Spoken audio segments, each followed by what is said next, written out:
Imagine the ones who keep acting attached as a leech. I am no pastor, but actually preaching. Look up these lyrics and actually read. That was where it all began. Had to put in work. Every day we got it in. We chased all our dreams and now they can't believe it. We make it look easy. Welcome to Season 4, Episode 1 of the Porch Podcast. It's your boy, B. Jones, a.k.a. Bolo, and you know when I'm pulling up to the porch, I can't pull up without my dog. What's going on, y'all? It's your main man right here, Big Smitty, a.k.a. D Nice. And you heard what Bolo just said. This is the porch. Welcome. 2024, man. We in the building, man. It's my Kobe year. You know what I'm saying? It's our Kobe year, 2024, man. And you know, man, one of his famous quotes he had was, "Is job finished? Job not finished, and job ain't finished. Job ain't done yet, Bolo." We grew a lot last year. I know you saw the reel we put out, Porch Family, showing all the amazing guests we had. Shout out to all the amazing guests of 2023. But 2024, take it up. Next level. Climbing that ladder, Bolo. And we can't do that. Get much higher. So high. So high. Come on now. And we can't climb without who? G.O.D. You know we can't come onto the porch unless we thank the man above. We 10 toes down on God's green pastures, man. New year, new blessings, new goals. Hopefully y'all listen to this, man. Y'all thankful. Y'all made it to the new year, man. Welcome to another season of The Porch Podcast, baby. Yes, sir. Yes, sir. And although we are on to new things, some things do stay the same. And that one thing that does stay the same is one of our sponsors, man, Bet Online, man. It's NFL playoff time right now. And man, the Ravens is rolling. They got a bye week for the wild card. The Niners got a bye week. The Eagles been struggling. They now in the wild card. So many amazing games, man. And I know for all my gamblers right here on the porch who's tuning in, I know y'all need a betting site. And the best site to go bet and make some money is betonline.ag, man. Use the promo code BELIEVE, that's BLEAV, to get your promotion, 50% plus bonus. I know I'm gonna be on there this weekend, Bolo. Some big time games, man. Big time. Why my coach didn't get a ball to Jonathan Taylor? It took him out the game, Bolo. 4th and 1, bro. My dog was averaging over 6 yards a carry, bro. He was vintage JT too. That's what made me mad. 180. It was vintage JT. And at that point, bro, if I want to translate this football game to basketball, bro, talk to me. At the end of the game, bro, you want to get a ball to Steph Curry, you want to get a ball to LeBron, you want to get a ball to your guys, man. You want to get a ball to your guys who have the hot hand, not a third string running back who's ice cold. Come on, brother. Cold. We putting the game in the hands of, first of all, Gardner Minshew, who, had a good season, stepped over Era 5, got hurt. At the end of the day, just being real, and I like Gardner, but just being real, look at his history. We know Gardner's limited at the end of the day. I'm not putting the game on the line. I'm not putting it in his hands, number one. Number two, I damn for sure ain't putting it in the hands of a third string running back. And shout out to Goodson, because I'm not even mad at him, honestly. Bro. It's really hard to be cold like that, but we play. You can't be cold and say, hey, game's in your hands. What? And the fans been giving him a hard time. And I agree. I think we speaking from frustrations because the game was so close. We had it literally like on the palm of our hands. Right. Look at me being an Indy talking about us. Yeah. You know what I mean? But I was there though. Like I was like excited. Like I was like in the moment. Like I wanted the coach to really win that game because it was theirs to lose. But yeah, man, you can't put that on him, man. He was cold. Like, you know, it was a situation where the coaches put him in the game.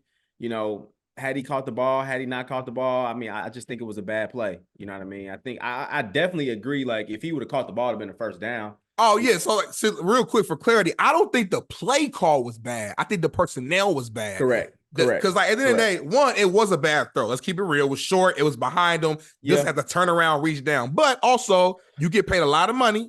And we always say in football, if the ball touch your hands, you got to catch that thing, Bolo. Got to catch that motherfucker. And so he still should have caught it. But all I'm saying is, man, Jonathan Taylor, you got to be in the game. I know he had hurt his heel early in the game, but he came back in. He was running that entire drive. And real quick, I got to put a little bit of blame on JT, too. I love JT, amazing game. But you as a star player, you got to tell coach, nah, I'm staying in. I'm not coming out. I'm not coming out. Like, you are our best player saying you got to say I'm not coming out. And also, lastly, on that third down, if you guys remember that play, man, I feel like JT could have got the first down. He ran straight. He ran out of bounds. He has space, so I feel like he lowers his shoulder and it says, I'm falling forward. He can fight for an extra yard. I think he gets the first down, but I think he ran out of bounds because of his heel. You guys can tell I'm not over it yet, but shout out to the Texans. Shout out to CJ Stroud, man. Big fan of his. DeMeco Ryan, first-year head coach. great story.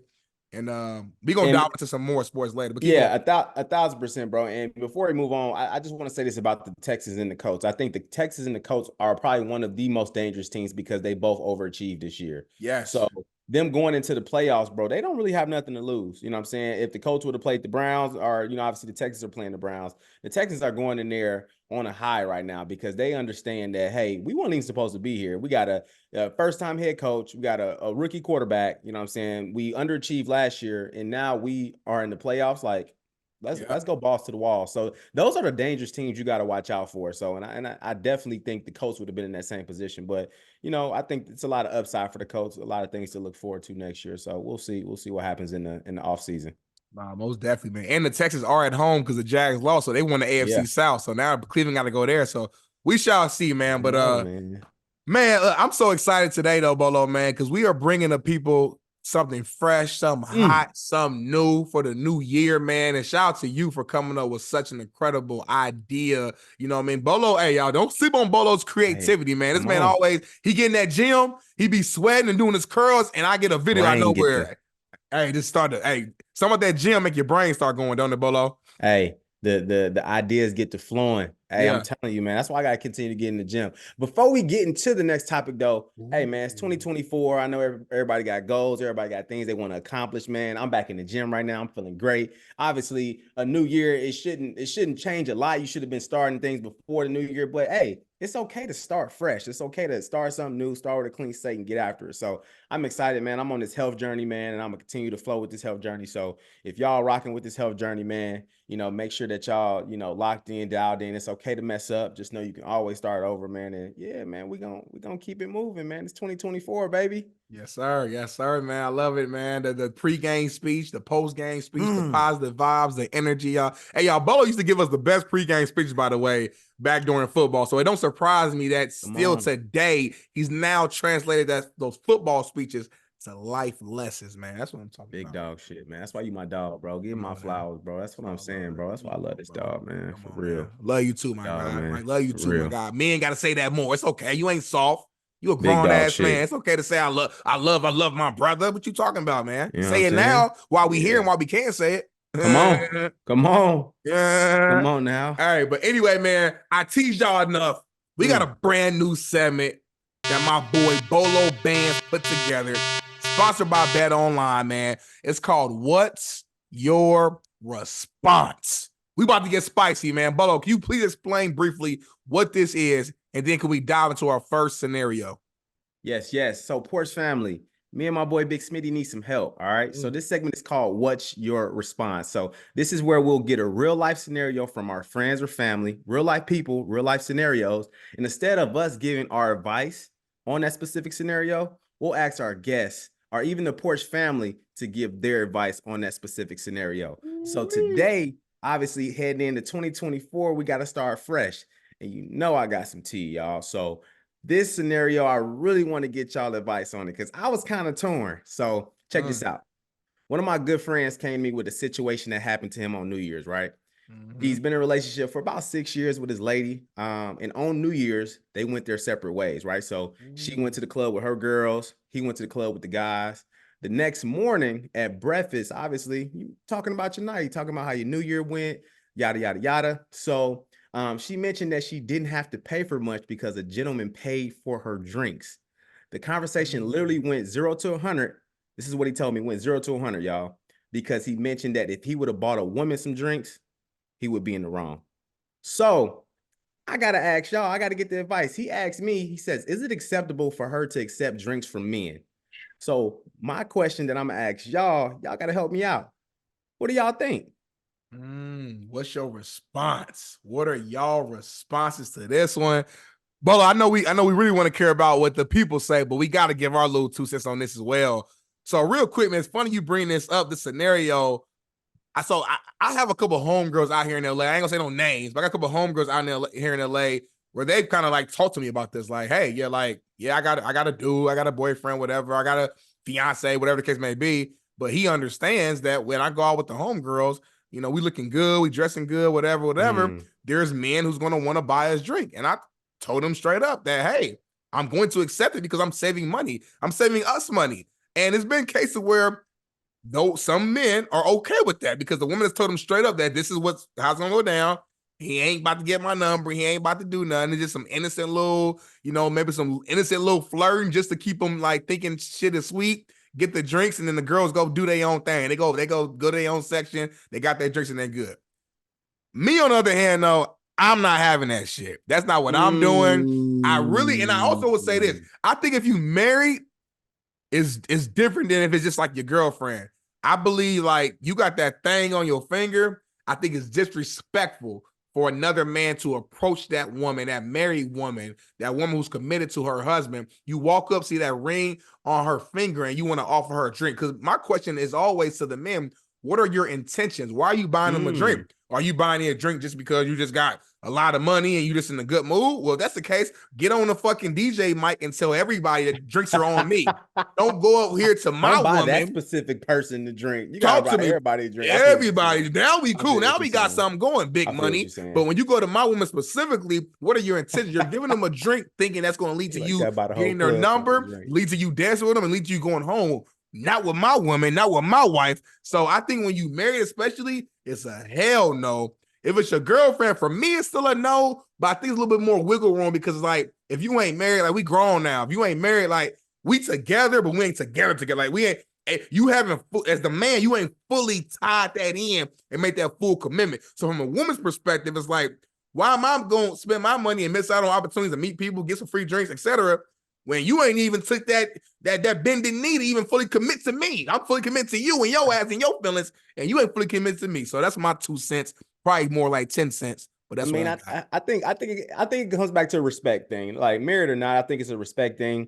But from a guy's point, though, I think with a guy, everything is intentional. You know what I'm saying? So maybe not right now, me offering this lady a drink, maybe not right now. It doesn't mean anything, but it's a means for me to walk through the door, though. You know what I'm saying? It's a means to conversation. It's a means for me to continue to, pursue whatever I'm trying to pursue. And I think married or not, like, a lot of guys really don't give a fuck. Like, if they look good, like, they gonna press the issue. You know what I'm saying? Like, just like in high school, college, whatever.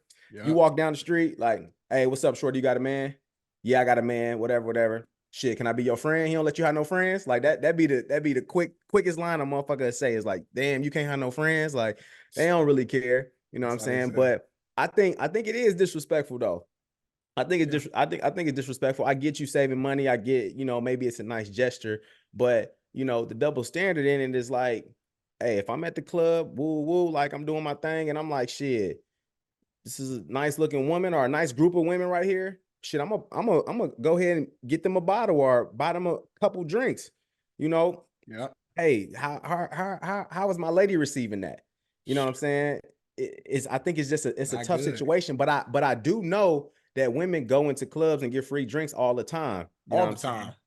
And sometimes it's inevitable, but at the same time, I'm like, that shit ain't cool, though. Shit ain't cool, man. So this is one of those situations where I really am excited to see how a woman responds to it, just because, guys ain't really going in there in that bitch and getting nothing for free. Like, girls can go, you got a pretty face, nice body. You're going to go in there and pretty much get anything you want and, probably not have to spend, $1 in that bitch. But I really do think a lot of shit is intentional, though.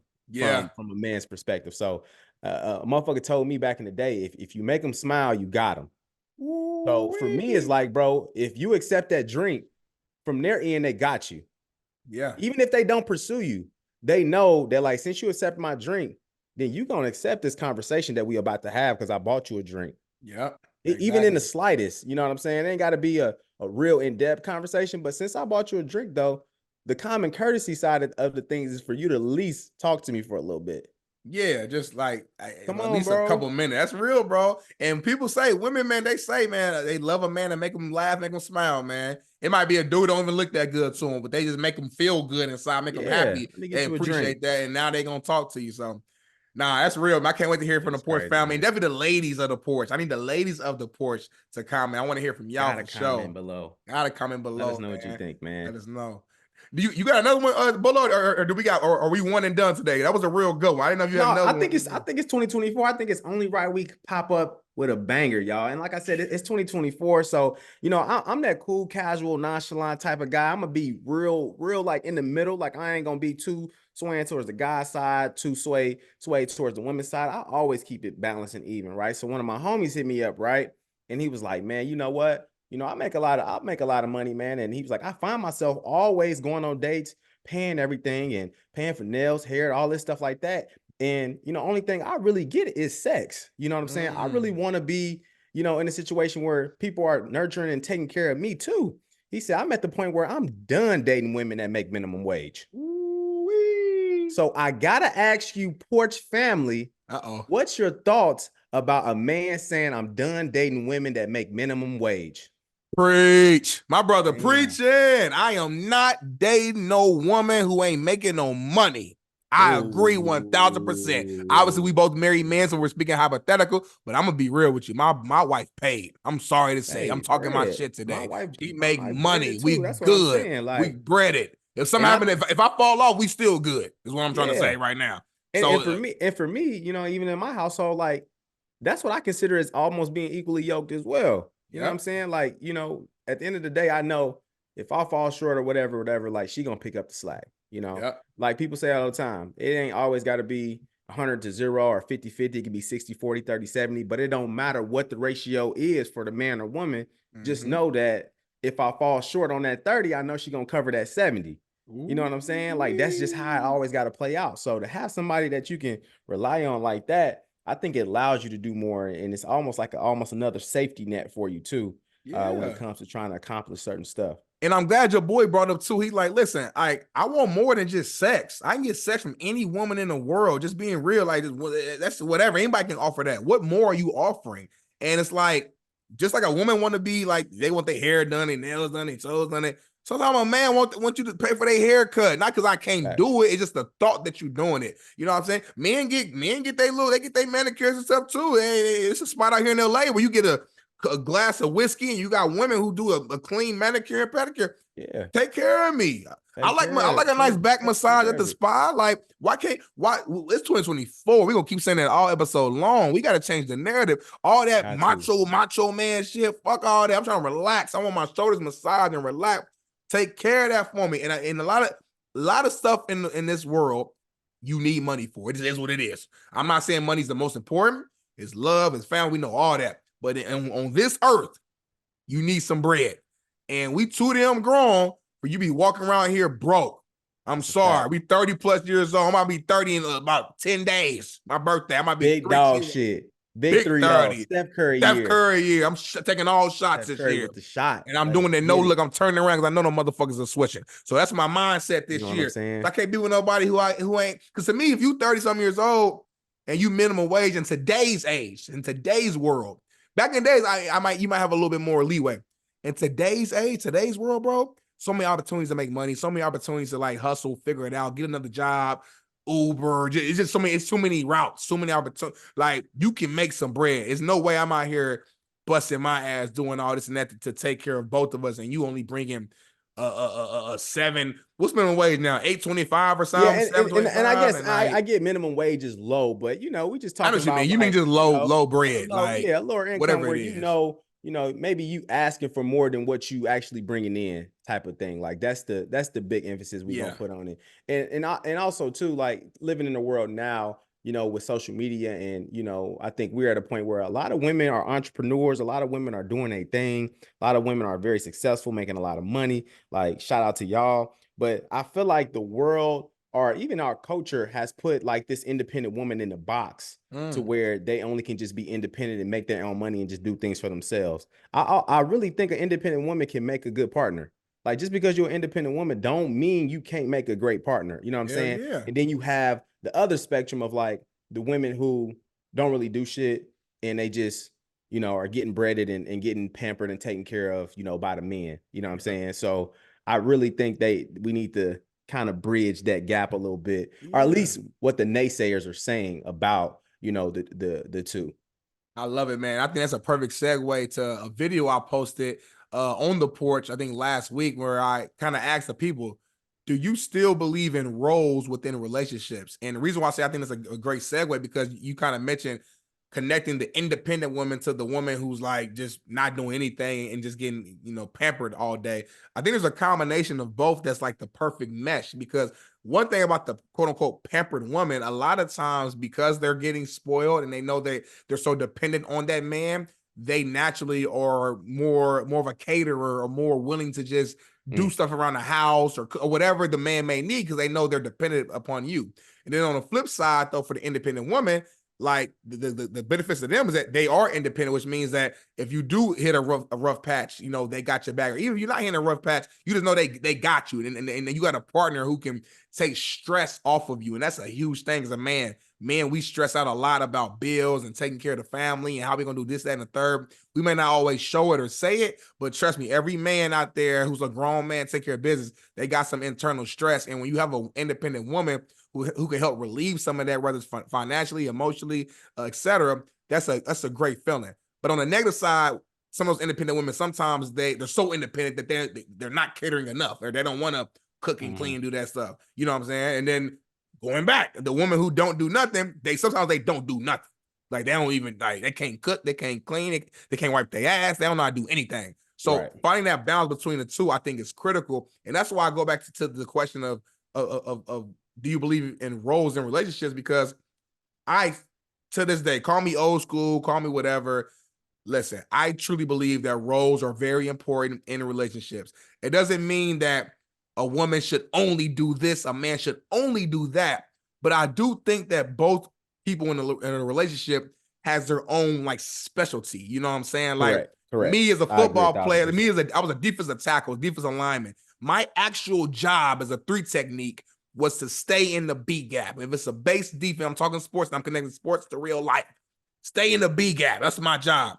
But on occasions, I might have to swing to the C gap. I might have to drop back and play like a middle linebacker. I might have to, there's different things that I might have to do on occasion that is not my normal job, but I'm doing that for the benefit of the team, for the benefit of the couple, for the benefit of the relationship. Now, again, you always have each other's back. So, like, if the man is the primary cook, that means that his role of that couple is of being the primary cook. But that don't mean a woman just never cooks, never cook. Or if the woman is the primary person who keeps the house nice and tidy and clean, that don't mean the man just makes a mess and don't clean up after himself. You're a grown-ass man, clean up after yourself. And you should sometimes clean the house too. But again, there's certain things. I don't expect my woman, Bolo, to protect me physically. Like when we out in the streets, we on a date night, I'm looking around. I'm making sure everything. I'm cool. I'm having a good time, but I'm peeping the scene because I said vows to that woman and told her parents that I got her. So I got to make sure she's safe. It's not her job to keep me safe. If somebody breaks into this house right now, I'm not going to hide behind my wife. That's not my role. My role is to put my life on the line for my household. Okay. So to me, like we're so new school, man, where, everything has to be equal. Women and men are exactly the same. It's just not true. It's not true. I'm sorry. I'm not sexist. I'm not none of that. Just, we got to stop saying stupid shit online and just really thinking that is true. We're not the same. I'm not saying men are better, women better, none of that. We're just not the same. We're different. And we should lean into our expertise and our skills in order to maximize the relationship, Bolo. 100%, bro. You hit it right on the head, bro. Like being an expert in something, bro. Like, why not continue to own a process that you are great at? You know what I'm saying? Back to the analogy of you talking about football, and for my listeners who don't know about football, like if this guy has this one specific gap at the B gap, but sometimes he has the C gap or maybe the A gap, how do you think he gets there? Somebody has to communicate that, right? For him to actually get that. So I think it comes back to communication in relationships, to where if somebody's the owner of a process and maybe that specific day or that specific week, they're not able to own that process, then the communication piece is for you to step in and fill that void. You know what I'm saying? So that's where it comes back to the balance and the equally yoke, right? It doesn't have to be, 50-50 all the time, but it's like, hey, I'm here to pick up wherever you are lacking at, and vice versa.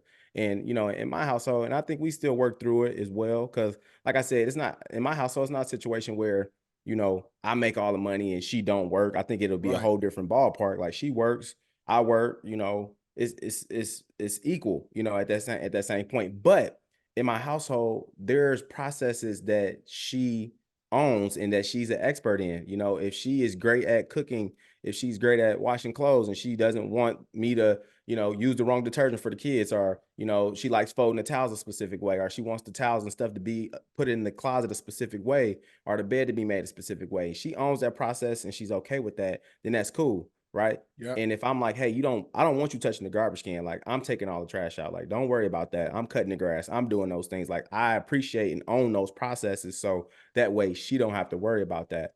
And it may be a situation where maybe I'm gone, or maybe, I'm out of the house and the garbage overflows and she's going to step in, fill that void and take out the trash. That's what a partnership is about. And I think a lot of the times we want to create a divide between men and women on, things that people should do and they shouldn't do. At the end of the day, like you said, bro, like there's always going to be a situation where men will have specific parts of the relationship that they'll own. Yep. There'll always be situations where there'll be specific parts of the relationship that women will own. And that's just that. That's just how life is. That's just the natural side of that. Just like you said, somebody come in my house right now, I'm not looking for my wife to protect us, right? I'm the man of the house, that's my duty to protect my family. You know what I'm saying? So those are things that's just a written law that just will never change. So at the end of the day, it does come down to communication. It does come down to, hey, if your pail is empty, I'll make sure that I fill it with water. Mine is empty, you'll fill mine with water. But if we both have water in our pails, right, we'll continue to do whatever we do that we're good at to continue to make sure that our boat is flowing the way it should be. I love it, bro. I think you said that perfectly. You know what I'm saying? Perfectly, man. So like, listen, y'all, it's cool to have roles, y'all. That ain't a bad thing, y'all. So enough of it though. I can rant on that all day. I want to move forward though, bro. So there was a video, me and you, we always send different videos throughout the week leading up to the show.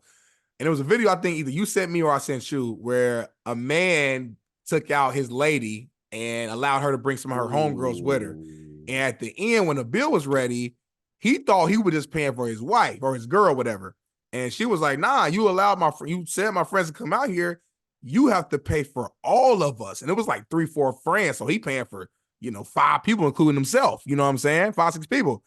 I got to ask you, Bolo, man, in this situation, as a man, if you give your girl the green light to bring a couple of her lady friends, with y'all to dinner or whatever, is it automatically your responsibility as a man to pay for you or pay for the woman and all of her friends? Or is this your responsibility to just pay for your woman? Like, which one is it? Hey, man, I ain't married all them women. Hey, I know that's right, brother. Hey, look, excuse my language, but fuck them. They know where we was going. We going to the steak shop and we gonna be spending $200-300. Your meal gonna cost $200-300. You better bring your bread. Don't be coming with your hand out, getting full, and then when the bill come out, you are out here looking confused. Like, you know what you're getting yourself into. Like, I didn't marry you. Like, I'm not paying for you. You know what I'm saying? So I honestly put that on the wife. Like, don't put your man in that position, to be going back and forth with women. And I'm real old school too, where I don't argue with women. Like, I don't have confrontation like with women in that type of capacity, bro. I just don't believe that is something that we, should get into. You know what I'm saying? So I feel like his wife should just handle that situation. You know what I'm saying? And I get it. If he like, yeah, babe, they can come too. Like, tell them to pull up. Like, okay. Right. I feel like if he would have done it, hats off to him. Like, that was a great thing for you to do. But it's okay if you didn't do it though. Right. Like, you're not obligated to do that. Right. Now it makes perfect sense, bro. I listen, like if I, first of all, me even giving you all the green light, like to come to mess up our date, you know what I'm saying, be a part of our date is already like I've done more than enough. So me spending any money, that's just super icing on the cake. You know what I'm saying? Like, you should not pull up as the friend just expects me to pay for you. That's the problem, Bolo, man. I think with this generation, man, and our generation, we expect too much from other people. Like, I wasn't raised that way to expect anything. I really go in and expect the bare minimum from everybody. Even people I'm close with, expect the bare minimum and then let them surprise you. You know what I'm saying, bro? Like, let them come through and do and pay for your entire meal and do this and that and invest in your company and do. But like, don't go in with such high expectations because at the end of the day, you're gonna be let down. You know what I'm saying? So I think that's crazy in the first place, man. But I'm sure the ladies gonna disagree. Let me ask you this though. Okay, Yeah. so obviously he went out, with his wife and her friends. Obviously he was opposed to paying the bill for all of them. But let's switch the scenario a little bit. What if those girls were your mom and sister? Do you still pay, or is it that same energy you giving? If those other two, so let's say it's my wife or my girl, whatever, my mom and my little sister, my big sister, whatever. Well, that's different. That's my mama. That's those women, right, that you just listed. That's like the Father, the Son, the Holy Spirit. That's like when it comes to the women. That's the triple. That's the, you know what I mean? That's my that's my mama, my sister. They getting that's paid what I'm for saying. it. That's different. 100%. Yo, homegirls though, they ain't. And that's what I'm saying. Like friends, that's what I'm like. Okay, it'll be justifiable if it was like a family member. You know what I'm saying? Like your sister or your mom. And I'm like, okay, like damn, you kind of wrong for not, inviting your mom out, not paying for it. Like that's Bodine. But I'm like, your friends, like, blah, right. like, I don't talk to them. I ain't got no relationship with them. I don't give a fuck about them. Like, them your friends. Right. I don't even fuck with Shorty right there. You know I don't. All that goofy shit. Right. Get that over there. Yeah. Nah, we definitely on the same page there, my brother. Did you see, hold on, real quick, side note, we ain't even talk about this. You see that video of Buddy jumped over the damn and tackled the judge? What was he on? First off, the athleticism on that brother, 10 out of 10. Gotta take my hat off for the brother. Is he D1? Was he D1? Damn near is D1 for real. I think the Eagles can use him right now. I know a few NFL teams who can use Buddy right now. Like he fucking around can be doing the high jump the way he jumped over that podium like that, bro. He cleared it and make no contact. He ain't think twice, bro. But it was so silly how like they showed the picture afterwards. Buddy had a mask on, he had gloves on, just strapped up like a wrestler. Like he did do some bogus shit. But I'm like, damn, they got a mask on that boy. Like he about to bite a motherfucker. He probably did. I don't know. I'm like, why the fuck they put a mask on him like that for? Yeah, like a cage mask on. He looked like him. He's like Hannibal Lecter. He's like a motherfucker who might bite someone. He like Kane from wrestling. Judge Judy said, you see Judge Judy was like, would have shot him. They should have shot him. She better get her little square smoking ass out of here. Her little Marlboro built what's that about though? I know all the black people we naturally get mad when you talk. So, but hold on, devil's advocate though. You asked me a question on the last segment. Last question. What if that judge was your mama? What if that judge was my mama? Bro, you got a fucking bailiff there. Bro, tackle that man. You know he not armed. You better do your fucking job. You ain't got to shoot that brother. That's true. Go get him.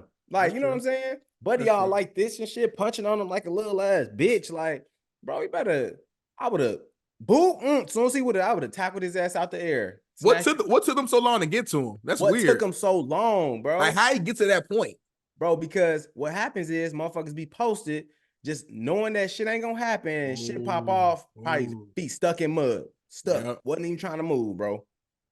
They be having some motherfucking they be having the wrong people doing that shit. JUCO dudes back then. I'm just playing. Shout out to JUCO, man. I'm talking shit, man. Shout out to JB, man. I know everybody talking crazy. Shit. But nah, no dude, they don't be prepared, bro, at all. So yeah, so buddy ass tweaking because they didn't slapped a couple more felonies on his shit. So whatever he did beforehand, fuck that. Like you about to go to jail now, brother. Nah, he definitely is, man. He definitely is. Before we go, Bolo, man, we gotta touch on. I got two more topics, but one that's major. It's been on all the social media streets, man. All the headlines. Katt Williams, man, he came through and brought the hammer and the heat with him, man, on Club Shay Shay. Shout out to my brother CJ Deere, Christian Deere, man, lead producer on Club Shay Shay. So gotta shout out my brother. But yeah, Katt Williams, man, Shannon didn't have a chance to even like. As soon as he said the intro, he got done. Katt just went in. Hey, be honest with you, bro. That's probably the easiest bread Shay Shay ever gonna make in his life, bro. Ooh, man, this is like 30 million views, I think, right now. Bro, 30 million views, bro, in like 4 days, bro. Shay Shay just introduced the man, sat back, bro, and drank his little drink, bro, and that was it. That's all he had to do. Katt came there with a plan. He said, I'm calling out. He called out Cedric the Entertainer, Steve Harvey, Ludacris, Kevin Hart, Chris Tucker. I'm missing people. I'm trying to Faison Love. He Ludacris lit him up. Like He was going in, Bolo. He was going. Bro. He had a lot of people. He had a lot of people on his hit list, bro. And it's so funny. I was watching a couple snippets of the Joe Buttons podcast. Shout out to Joe Buttons. He was like, Is it Button or Buns? Joe Buttons? Is it Buttons or Button? Is it plural or is it singular? Joe Button. I'm asking you. Shit, I don't know. I say Joe Budden. Shit. Pump it up, head ass. All right, keep going. I'll fight with you. Keep going. I mean, he made a good point. He was like, first off, everybody felt the need to respond, right? Yeah. And also, too, the motherfuckers who responded, they necessarily didn't try to attack Katt Williams for the things that they were saying. They were either trying to cover their story up or try to make some sense of it, or they were just saying blessings or pray for that brother or blah, blah, blah. Like, I feel like if a motherfucker going at me, I'm going back at your neck. Like, if something's false, like I'm letting it out. Like, fucking, what's his name? Ricky Smiley was crying and shit, doing all that extra shit. Like, Ludacris making a song and all that goofy shit. Like, boy, that shit is goofy. Like, blah, all that shit. Which means, like, you know, I think that shit, a lot of that shit that Katt Williams was saying, you know, was the truth, bro. And social media crazy because I've been seeing a lot of videos of Katt Williams having stand-up and saying certain jokes, and then they going back to jokes that Steve Harvey said right after that, and he copying the same jokes. Yeah, motherfuckers is stealing jokes, bro. Like, I'm like, damn. This I saw a lot with Cedric the Entertainer, like some real, like direct, exact jokes. Not even from Katt, but like from other cats, like other dudes or whatever. I'm like, it's an interesting thing. Listen, Katt Williams, I agree with you. I believe a lot of what he said probably was true because he's just been in the game for so long. A long time. He knows so much, so many stories. He's always been a comic who, even you think back at one of probably his best stand-up of all time with Pip Chronicles. He was talking about, you know, he was at a Hollywood party and opened the door and saw Mr. Ogilvy or whatever in the back room, like with another dude. Like we laughed and joked, but he was telling us that was a true story right there that he's bringing up. So he's always been knowing information and saying certain things. So I believe a lot of what he said, but I also believe some of it's just like his opinion, but he just says it so strongly that it comes off as like a fact. You know what I'm saying? Yeah, I definitely think he added a little salt and pepper to his stories to give it a little bit of a, you know what I'm saying? A little bit more seasoning to his story. But I mean, you're a comedian though, you know what I mean? So delivery is everything. And I think he did a hell of a job with selling what he was pushing, you know, because, you know, he got 35 plus million people who already viewed a 3-hour interview. Yes. It wasn't just no short interview. It wasn't no snippets. It was a long interview where I fell asleep on it and had to finish watching it the next day type shit. Me and the wife watched like 2.5 of it, like just straight. Like straight just going in. So like, shout out to Katt. I think this is the best time. Katt, if you listed right now, brother, and I don't need to tell you, make more money than me, so I don't need to really tell you this, but take advantage of all this attention right now. Drop some shirts or something. Drop a new comic, drop something now. Because the streets is calling, the algorithm working in your favor. He's so dangerous. He going on tour with Kevin Hart, ex-wife. Oh, Tory Hart, I saw that. What does that mean? You know what I'm saying? But man, shout out to Katt Williams too, because you know I did hear like he do a lot of philanthropic stuff as well. He do a lot of giving. You know what I mean? And it'll be a lot of times you see a lot of these rich folk out here doing it for the views and making sure people see it. And you don't see a lot of shit from Katt Williams. You just hear people say it. So I'm like, that almost holds more weight than anything because it's like he doing it for the right reasons. He ain't doing it to be seen. You know what I'm saying? So that was cool. That Boosie shit was cool too. When Boosie said he had got out. Yeah. You know what I'm saying? Katt Williams invited him to a show, slid him 15 racks to get back on his feet. Like, that's just some real nigga shit. So, you know, I definitely think Katt a different dude, but I think he means well, bro, and shit, you know. And he kept talking about God, bro. You know what I'm saying? Which brought things full circle. I'm like, man, he on to something. So my only thing is like before we transition is like he called out so many people. I'm like, damn, like, you fuck with anybody? Like, is any comedy? Is any dude cool? I mean, I know he likes Chappelle. He like you know, Mike Epps. You know, Wanda Sykes, some of the women. But like, I was like, he called out like so many people in the industry. I'm like, damn, Cedric like that. I'm like, Steve like that. I'm like, that. These people who I grew up like. He showed love to D.L. Hughley too, though. He did show love to DL. He said, He yeah, he's showed different. love to It DL. makes sense too, because DL, he's kind of like, you follow him on Instagram or his page, social media. He's a guy that like stands on his beliefs and he's not scared to speak about certain things. So kind of similar vibe, you know what I'm saying? As far as what they do. And before we transition to like, obviously this money shit, y'all. This money shit dangerous, man. This money shit turn people into monsters, bro. Turn people into people who they ain't. Like Steve Harvey, they brung up a snippet when Monique was talking and stuff, and she just wanted people at one point in time to just have her back, other people in the industry. And he turned around and said, like, it's about the money. Like, I ain't nothing gonna, stop me from getting this money. It's about the dollar, whatever. And Monique was like, it's about the integrity side of things. You know what I'm saying? And, after hearing that about Steve Harvey, bro, it's just like, a lot of people chasing the dollar. And who am I to, say something different, when people, they got Steve Harvey worth about 200 million, you know what I'm saying? But it's like, I mean, is it worth it though? Because shit is really coming to the forefront now. Like, motherfuckers is starting to get exposed now. Darkness is coming to light in a lot of different capacities, bro. And it's like, that's true. You better call out those demons while you can, brother. Because once you get exiled, bro, that money ain't gonna mean nothing. Ooh-wee. But look, getting deep right now on the porch. On, I like bro. that. That's real. That's real, man. So Nice. I love it, bro. I told you, earlier at the top of the show that we was gonna come back to one more sports topic before we end it, man. Obviously, you are our Chicago native, man, through and through.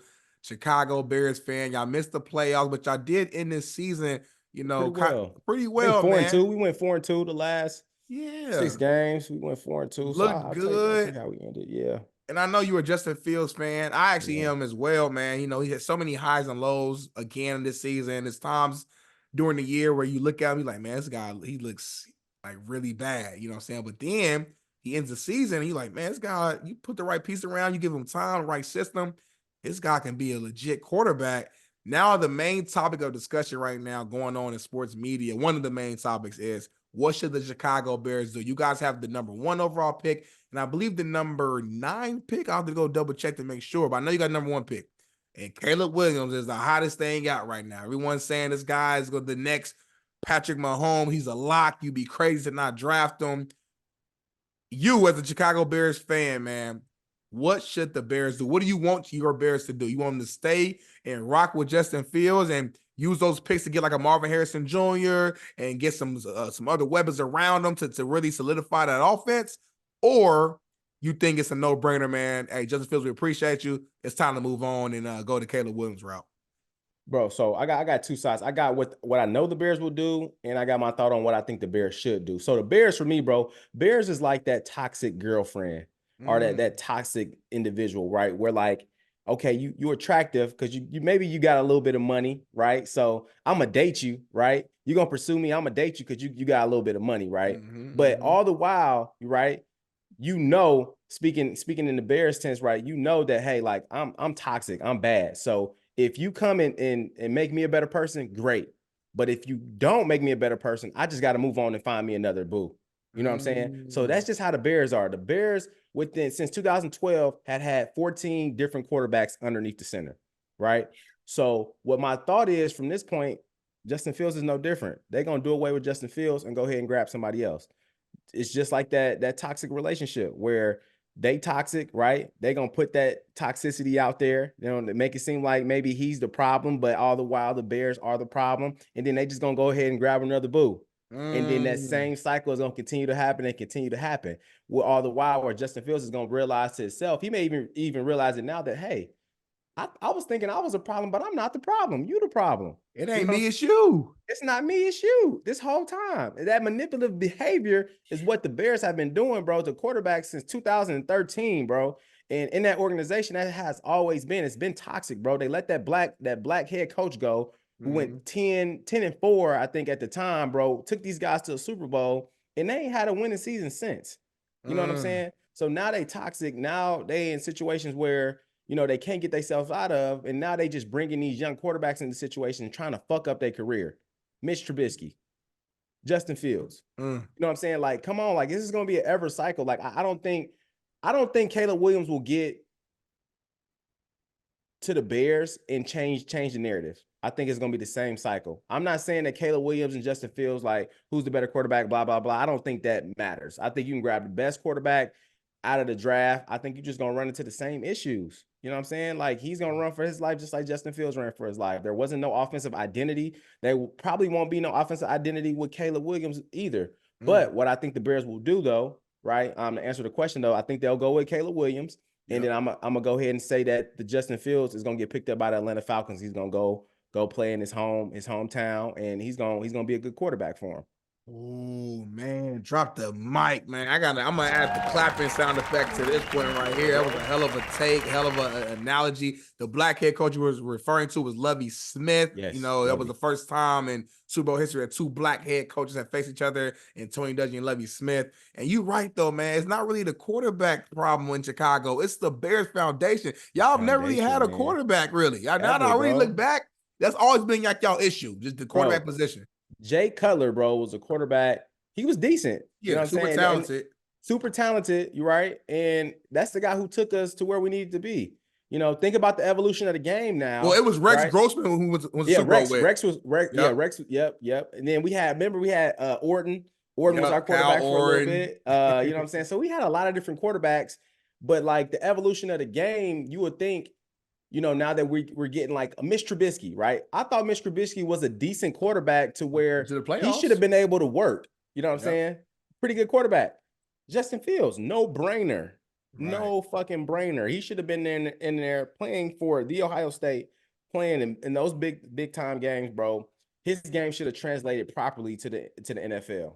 You know what I'm saying? Like, I get there are certain situations where maybe he misplays downfield and things like that, but from a development standpoint, from a creating an offense around your quarterback to allow him to utilize his strengths, like, they lack at that real bad, man. You know what I'm saying? And I think this is an offensive league. Like, if you can't really get shit going on offense, defense is just one of those things where bend but don't break, but you eventually gonna break if you ain't got no offensive movement. You know what I'm saying? Mic drop right there, brother. Mic drop, man. So, but in summation, though, I hope they keep Justin Fields, though. Right. But this is what I think the Bears will do, just because traditionally they've always, pimped motherfuckers out, and then when they're done with them, they get rid of them. Yeah, man. And that's probably the safe decision from a higher up standpoint. Like, if you stay with Justin Fields and Caleb Williams goes somewhere else and he's anywhere near as great as everyone is claiming him to be, and Justin Fields doesn't improve like to that level and really improve the franchise, everybody fired. You know what I'm saying? If you go with Caleb Williams, even if Caleb struggles in his first year or two, it still buys you time.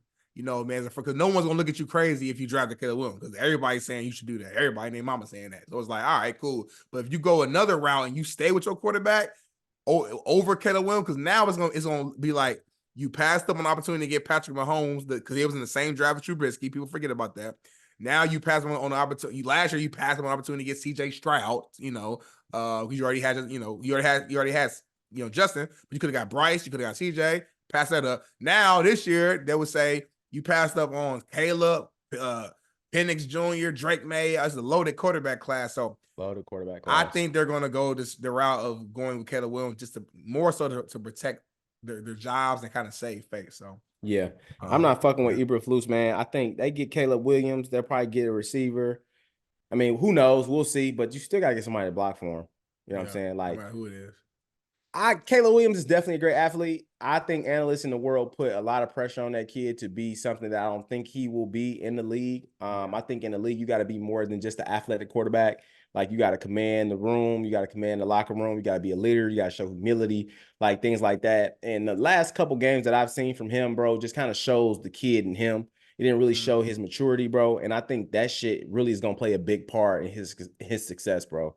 You know what I'm saying? Good point. So many intangibles, bro, that goes into being a football player that you can't read, bro. You can't see on the stat sheet. So I love it, man. But one thing you can't see on the stat sheet, man, is that the porch is popping, man. 2024 is our year. All about growth, all about elevation, man. All about raw simplicity. And matter of fact, make sure y'all go order your raw simplicity smell goods, man. It's right there at the top of our page. It's in our link tree, man. Support the porch. Get your exclusive porch cologne. And, man, hey, I'm excited for the year, Bolo, man. It's the first of many. We're going to have some very exciting guests where you got a few lined up this month. And, Yeah, man. That's all I got. Make sure y'all hit that like button. Y'all subscribe. If you ain't subscribed yet, share this with your friends. Drop it in the group chat. And share your ideas. If there's something you want to talk about, a topic you want us to discuss. Also, we got a brand new segment. What's your response? Please, if you listen to this, send in your different scenarios to us via DM or text if you got our numbers personally, email, however you want to do it. Send us your different scenarios and we will add it to the show for the segment. If you want to shout out, we'll shout you out as well. And I can't wait to hear them, Bolo. Yes, sir. It's 2024, baby. And as always, we appreciate y'all, man. And just know, days change, but the message stays the same. Just make sure that the best you is the best you. And we out. Peace. Detaching the ones who keep acting attached to leech. I am no pastor, but actually preaching. Look up these lyrics and actually read. That was where it all began. Had to put in work every day. We got it in. We chased all our dreams and now they can't believe it. We make it look easy.